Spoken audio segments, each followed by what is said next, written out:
to reincarnate her and bring her back to life. She is absolutely one of my. But I got to be honest with you. A lot of times when I do these interviews, and I'm looking at the artists who they were influenced by, a lot of times I can hear it in their music. And I got to be honest, I've never really caught a Janice type sound in any of your music. Well, I think Janis Joplin does a really awesome job of combining the kind of like bluegrassy feel. Like, look, take her cover of Bobby McGee. It's like the instrumentals in it, and even a little bit of her twang, you can sense the bluegrass influence, and also that kind of jazzy, soulful power in her voice with the growls, which if you listen to Won't Follow You Down, you can hear that kind of growling, powerful sound in my vocals. And if you look at my background, you can see that I have bluegrass fiddle influence. So it makes sense, but you just have to know the history there. Well, and speaking of your vocals, and I just want to allude to it now and talk more about it here in a bit, but your vocals between what we've been playing here at Music Mafia Radio and your latest single, there's something in particular that caught my ear right off the bat. And we'll talk about that in a little bit, but first let's talk about your very first single, Telltale Signs, and I believe that's one of the first songs, excuse me, that was one of the first songs we were playing here. And tell us a little bit about that. So Telltale Signs is my first single that I released, my first recorded song. And I wrote that when I became serious about pursuing music as a full-time career. And I wrote it about my boyfriend. His name is Almog. He's Israeli, so he has an interesting sounding name. But he was the first partner that I had that really accepted me for who I was and didn't try to change me. And he knew that I was kind of weird and kind of quirky and loved me for it instead of trying to change me. So it's about finding a partner that accepts you as you are and loves you because of it without trying to influence you to be their ideal version of a partner. Nice. You know, your first EP, Until You Drop, wasn't released until this year, which really, really shocks me because of, I mean, you know, as we explained earlier, I mean, you really flew out of the womb singing and performing, and to not release your first EP until this year after all this time, it just seems kind of odd to me. And it's, you know, you mentioned pursuing your music career, and you know, you make it sound so easy, but it's tough. I mean, it's got to be tough. I mean, truth be told, most independent artists nowadays have got two other careers to support their music career. You know what I mean? Right, totally. And I mean, it's a super challenging field. I think nobody goes into this industry thinking like, oh, this is easy, I'll just do this for a bit. Like, everybody that goes into music goes into it hopefully because they love it and they have a passion for it, which is awesome about art, is it's something that you just kind of have a calling for. But it's not easy at all. The reason why it took me so long to release my music is because I had a full 9-to-5 job for 2 years that kind of I'm super grateful for because I learned a lot from it. But at the same time, it wasn't my passion. Therefore, it was pretty much soul-sucking 9-to-5 office job that just was not doing it for me. And that took all of my time and energy. And as you know, when you get home from work, it's hard to find time to pursue your art or your passion or whatever it is that you love.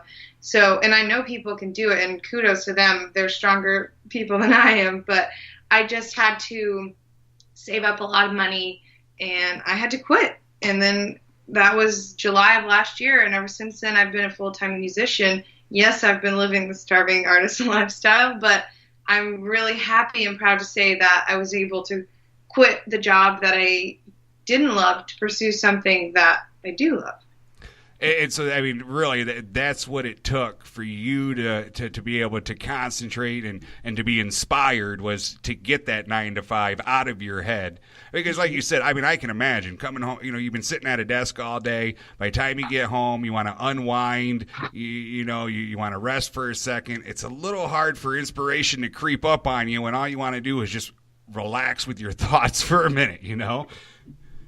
Right. Exactly. And it's just like, I don't know what it is, even though you've been sitting all day. So, I mean, and correct me if I'm wrong, but I felt like that was exhausting.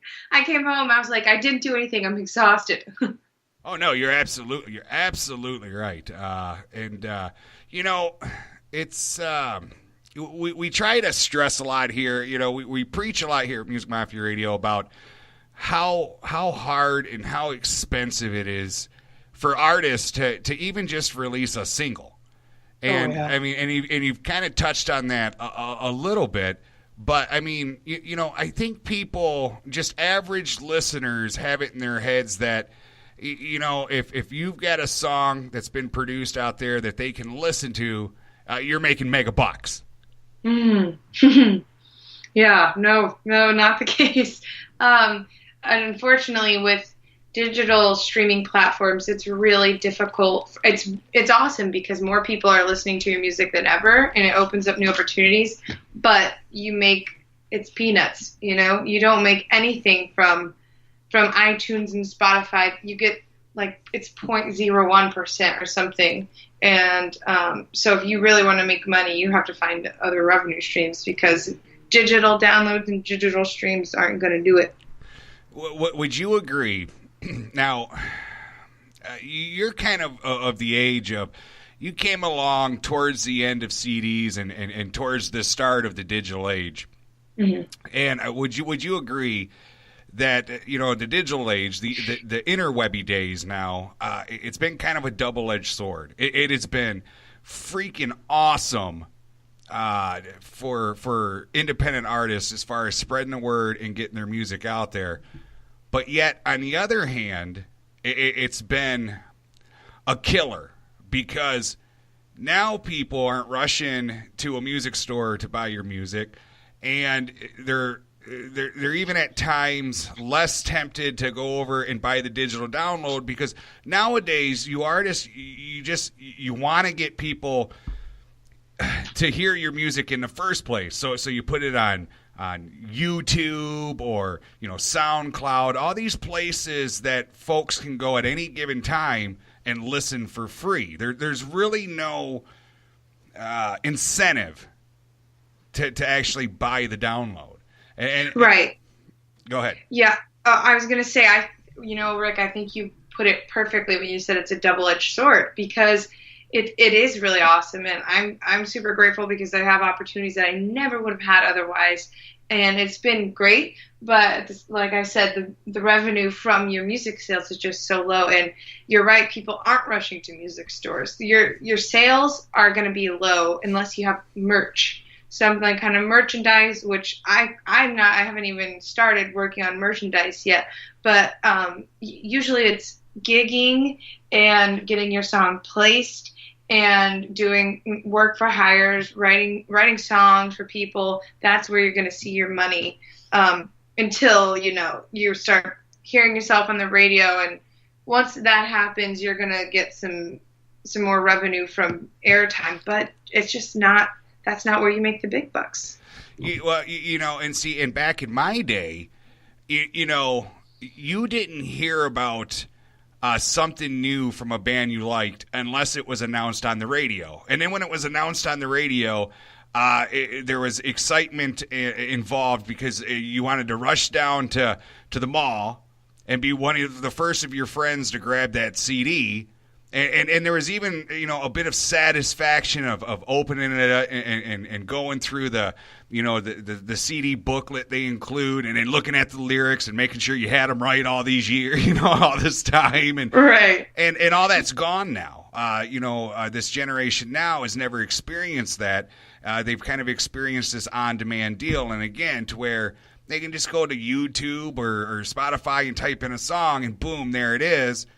why pay the 99 cents? And then on top of that, as you said, you got places like iTunes and Spotify that are giving you a fraction of a penny per sale, which really drives me insane. Because let's say you got your single on there for 99 cents.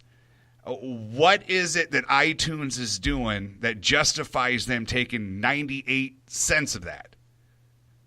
I don't know. They're taking more than 98 cents because they're taking like 99.9. And also, I don't know if you know this, but if you don't want to charge to have your songs on iTunes, that 99 cents is actually the iTunes mandatory fee. So there's no such thing as putting your music on iTunes for free. I actually wanted to do that, but it's the iTunes fee. And I think it's awesome because once you're on an established, credible platform like iTunes, I think there's a little air of prestige around it, and it also helps to get your music out there more, even so than, say, SoundCloud or something, because more people know that, more people use it. But whether or not it's worth them taking all that, that's a whole nother can of worms. Well, as an artist, I want to say they shouldn't take so much, but at the same time, the ins and outs of actually posting on these digital platforms is something that I don't even know the intricacies of. So, I want to say they shouldn't take so much money, but I'll say it. I'll flat out say it. This places, the way the music industry works now is the exact reason why we're doing what we're doing here at Music Mafia Radio. It's the exact reason why we're putting some of the things in place that we're going to be putting in place, and it's exactly because of that. Now you mentioned, iTunes. It's a name everybody knows, so it's the prestige of the name or what have you. But let me ask you this, and you really don't. If you're not comfortable answering it, that's fine. It's really not a loaded question, but. Really, do you, iTunes, because of their big name, do you really see a flood of sales just because it's on iTunes? Oh, no. For me personally, just as, Jess, not as, the musician that's trying to appease, it totally sucks to not make any money from your music when you have thousands of plays and don't even have a full dollar from it. It does suck. It totally sucks. And I haven't seen a lot of sales on iTunes just because it's on iTunes.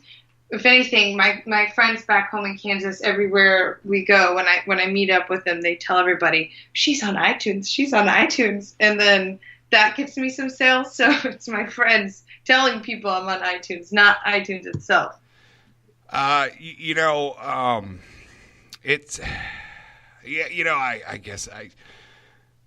It just bugs me because I think you artists deserve a heck of a lot more than that. And when I hear, like you said a moment ago, it's the prestige of the name, that really bugs me the most because that's what they're counting on. That's how they're justifying taking credit for your art, basically. Right. And, it is what it is. It's a platform to be able to sell your music and get your music out there. But I think a lot of us would just like to see it work differently. In your experience, again, we try to stress to listeners all the time really how hard and expensive it is, for you artists. In your experience, and let's even just take the album or an EP out of the mix. For just a single, what would you say to just put a single out there would be the average out-of-pocket expense? I would say, it depends, because if you want to go, I know out here in LA, especially the really professional, amazing producers with full-blown studios, because I know a lot of indie artists kind of do DIY, but if you want to go to producers and get an incredible sounding track, don't be surprised to look around, between 1,000 to 2,000. It can be a lot, and even more than that. That's lowballing it. Well, and that's really. And that's just studio time, correct? Yeah, just studio and production. So the actual paying for the production fee. I mean, you can pay anywhere from 1 to 3,000 per track, and like I said, 1,000's on the low end. Plus, you know, you have to pay for digital distribution if you wanted to go on the prestigious sites that, you know, it can end up racking up thousands of dollars for the artists. And again, now the reason why, and the only reason